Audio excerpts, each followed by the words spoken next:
I would like to begin with asking the Honorable Minister, Honorable Wendy Phipps, responsible for the Bureau of Standards here in St. Kitts, to give us an overview in terms of what is the national quality policy and why is it important.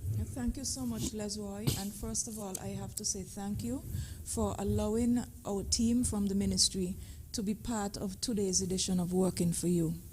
Today actually serves as an interim culmination of a project that would have been started in April of 2021, whereby the government of St. Kitts-Nevis would have embarked on a policy project to develop a quality infrastructure for St. Kitts-Nevis. What do we mean by this?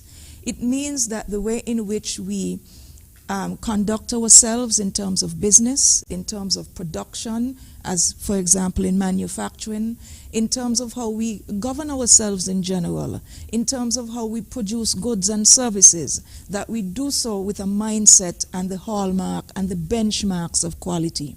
So the project would have started, as I indicated, in April of 2021 under the leadership of Mr. Stuart Laplace, who I have to use this opportunity to congratulate because he has been the driving force behind this as the director of the Bureau of Standards, as well as the metrology lab, chemistry lab, etc.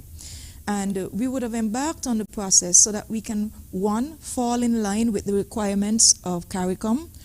Having been a signatory to the revised Treaty of Chaguaramas, we are also agreeing to all of the terms and conditions of the CSME, the CARICOM Single Market and Economy, which permits the freedom of movement of goods and services across the member state, labor, capital, etc. So every single CARICOM member state, by extension, is asked to ensure that a national quality infrastructure is in place in their territory. What would power that infrastructure would be agencies such as CrossQ as our regional umbrella group, and in the case of St. Kitts-Nevis, our own Bureau of Standards, which would be the national focal point for CrossQ. So when we began this project in April of 2021, we were in fact indicating to the public, to our existing trading partners and to the rest of the world that St. Kitts-Nevis, like every other country, is serious about ensuring that we present to the people of our country top quality goods and services, that those that we export, those that we import, we are making sure that what we take from other jurisdictions who are our trading partners are also of an equally high standard. We recognize over the years, as we would have followed the development of the WTO and even prior to that, that you would hear terms like dumping, where jurisdictions that had greater advantages when it came to manufacturing goods because they had access to raw materials or they had electricity at low cost would produce goods at one standard for their domestic consumption, and then when they want to export to who they consider the third world, that we take what they provide. So a standard and quality infrastructure brings an end to that and puts safeguards in place to prevent that from happening at the same time. So basically, when we look at a quality infrastructure, therefore, we are looking at the necessary inputs in terms of economic growth. We want to have lower prices. We also want to have consumer protection and consumer empowerment too, because it's their money and they have the right to use their earnings to purchase goods and services at a high standards so that they can remain healthy and they can remain safe.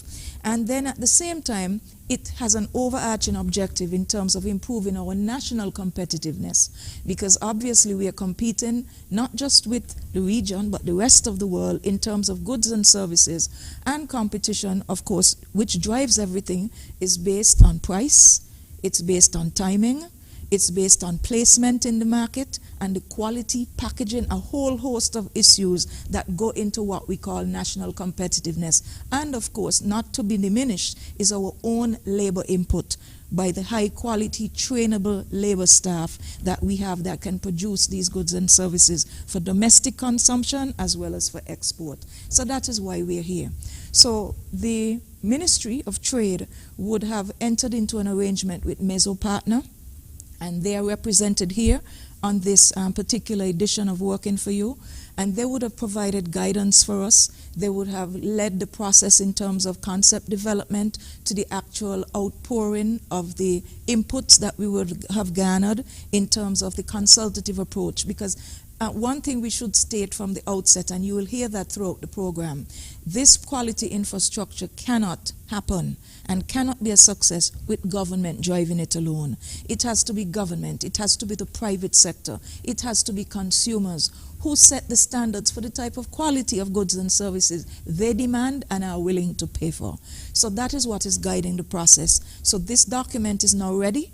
And of course, it works in tandem with the legislative infrastructure in the country. So what do I mean by that? For example, we had a Standards Act that would have been passed around 1999.